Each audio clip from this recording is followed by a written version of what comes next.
Aschaffenburg um 1900. Der Schiffsverkehr floriert und die Waren werden weitgehend über den Fluss transportiert. An den Anblick von Autos hatten sich die Menschen gewöhnt. Geschwindigkeiten um die 20 Stundenkilometer sind vielen noch nicht geheuer. Und nicht alle trauen sich anfangs, in den sogenannten pferdelosen Kutschen mitzufahren, weiß der Leiter vom Aschaffenburger Stadtarchiv Joachim Kemper. In der unterfränkischen Stadt liegen die Wurzeln der landesweit ersten Fahrschule. Rudolf Kempf eröffnete sie am 7. November 1904.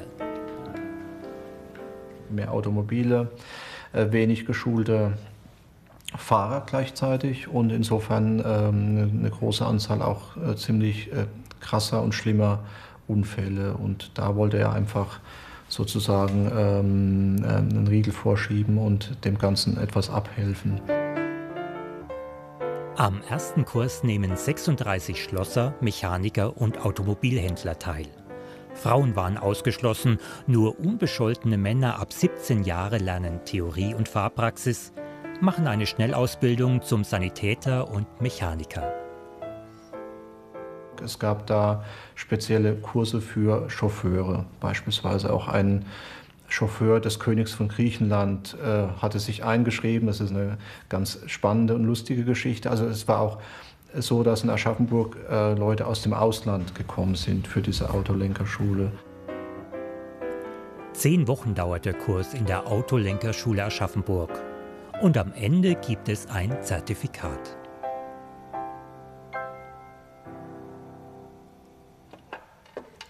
Die Herausforderungen der ersten Autofahrer kann Thomas Feierabend gut verstehen.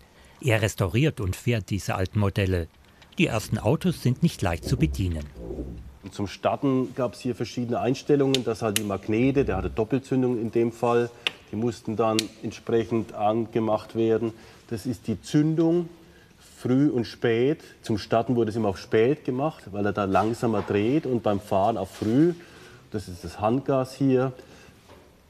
Hier ist der Starter gewesen. Teilweise musste man auch Benzin noch vorpumpen mit Druck auf den Tank. Und das musste man verstehen. Und das Auto war ja damals noch neu. Also woher sollten wir es wissen, außer dass man es in der Fahrschule dann extra gelernt hat. In der ersten Fahrschule wird deshalb großer Wert auf Technik gelegt.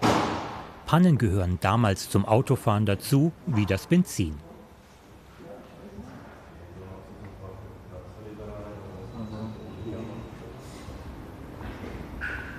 Da mussten natürlich auch Reifen gewechselt werden durch die schlechten Straßen, spitze Steine. Die Reifenqualität war sehr schlecht. Der Fahrer musste sein Auto reparieren können. Es gab keine Vertragswerkstätten an jeder Ecke und auch keine Tankstellen teilweise. Man musste sich schon selbst zu helfen wissen. Erste Lehrfilme entstehen. Der ehemalige Fahrprüfer und TÜV-Sachverständige Wolfgang Richter hat sie gesammelt. Sie sollen Leben retten, indem sie die schrecklichen Folgen der Raserei zeigen.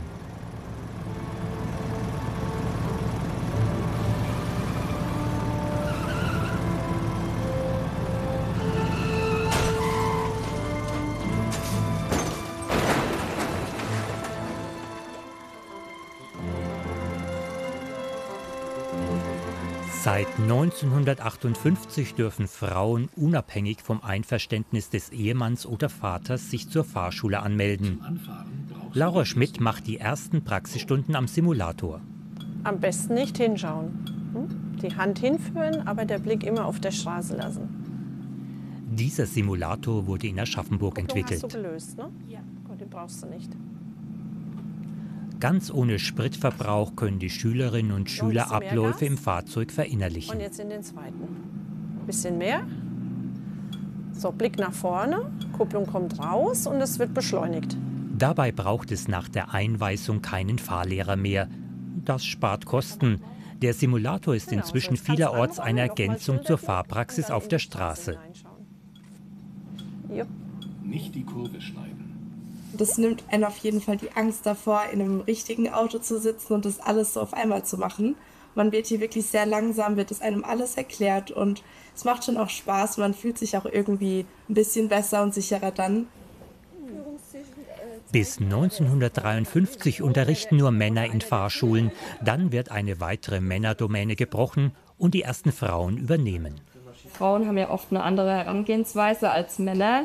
Und ich sage jetzt nicht, dass die besser ist oder schlechter, aber was ich hier oft bemerke, ist, dass Schülerinnen auch lieber zu einer Fahrlehrerin gehen möchten. Und so hat man quasi die Wahl. Also wir haben ja Fahrlehrer und Fahrlehrerinnen und da kann man sich das so ein bisschen aussuchen, auch wo man sich wohler fühlt. Egal welches Geschlecht, in Aschaffenburg fahren alle an diesem Denkmal vorbei. Es erinnert an die erste deutsche Autolenkerschule, gegründet vor 120 Jahren. Mit einem Ziel, die Straßen sicherer zu machen und solche Szenen zu vermeiden.